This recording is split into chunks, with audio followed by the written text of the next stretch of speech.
If you're not willing to go in there and face yourself, you're not gonna find anything. You're gonna live right here on surface, man, right here on surface.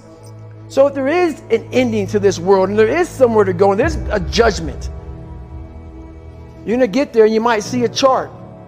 And that chart may tell you who the fuck you should have been. And now you get the rest of your life to think about that. Man, I could have lived a much better life if I just would have just suffered a little bit more. If I just would have went in that and realized I had so much more. But fear and the 40% and living here versus living here, being afraid, stop me. Your biggest enemy, the most important conversation you will ever have in your life is the one you have with yourself. You wake up with it, you walk around with it, you go to bed with it. Eventually, you're going to act on it, whether you're good or bad. You have to. That's why the whole thing about this book I have, it's about you. It is about you. It's strictly about you finding who you are. So many people die, live 100 years, never fucking know who they are. Never know who they are. You have to look in that mirror and know there's so much more in here, man. Because I can literally right now be a 300-pound guy spraying for cockroaches still to this day. If I did not look in that mirror and say, there has to be more to this. This can't be it. And then willing to go into it, dive deep into it, and give all I have to find it.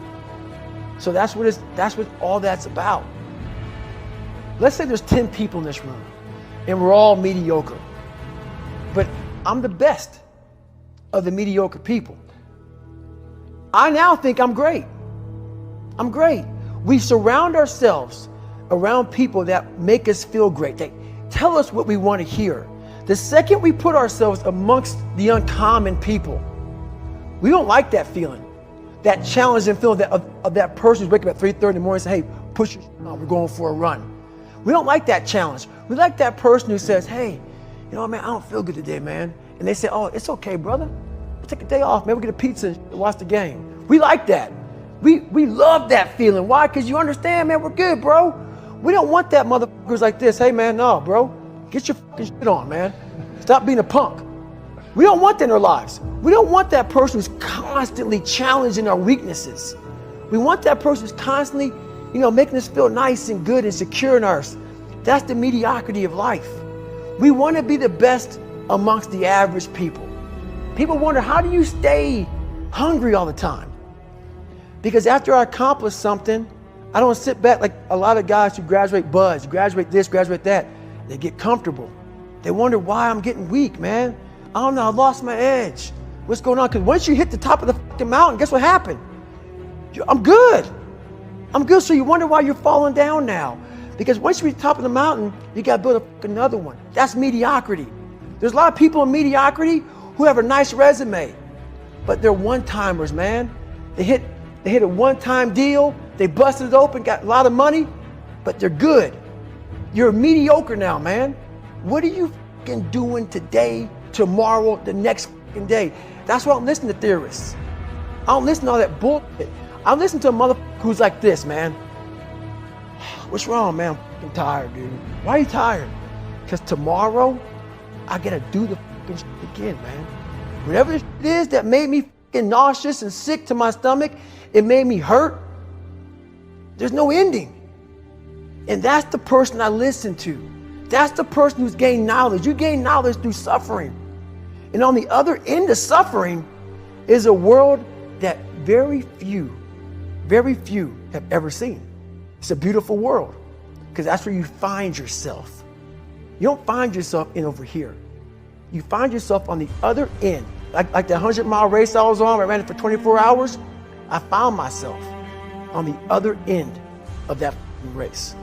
That 19 hours, I found, wow, there's a whole nother world out here that I've never even saw. But the world's in your mind.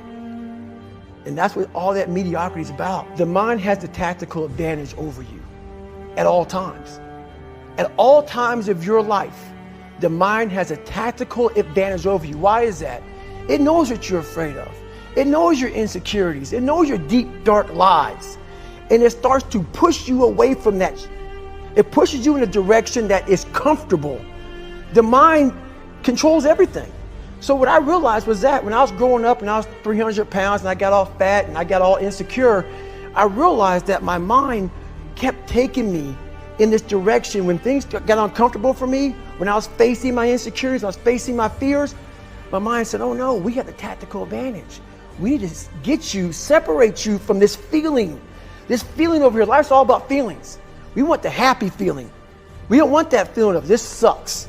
If in that moment, you can answer those up questions and you are now in charge of your brain versus your brain ruling you, that's where all that stuff comes from. So the 40% rule is all of that. You get to 40%, your brain says, we're done. Let's roll, man. This is starting to get painful. This is uncomfortable. So you sit down. You have to figure out ways, and everybody's different. That's how the book kind of talks about, like we all have these things about, 5 steps to this and 4 steps to this. It's a lot more than that. That's all bullshit.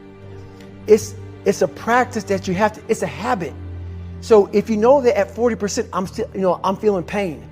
At 40%, I'm feeling pain. That's where the 40% rule kicks in. Now it starts. Okay, I'm feeling pain. My mind's saying all this to me. It's saying, get out of here, run, flee. The fight or flight kicks in. Okay, we're done. We're not good enough. It starts telling you all these things. You start to believe it because the mind controls all. This is the time where you have to gain control back of your mind. It's okay, let me see if I can go 45%. And once you start giving yourself more and more hope and start realizing, okay, the mind starts to be, okay, what are you doing? We're supposed to be going right and you're going left. You start then controlling your mind. Start finding more in yourself. And then it goes from 40% to a lot further than that. But that's the start of it though. Get to the spot where your mind is saying stop. Wherever that is, you gotta get there first. And then that's when that starts to work for you. You gotta control yourself in that moment.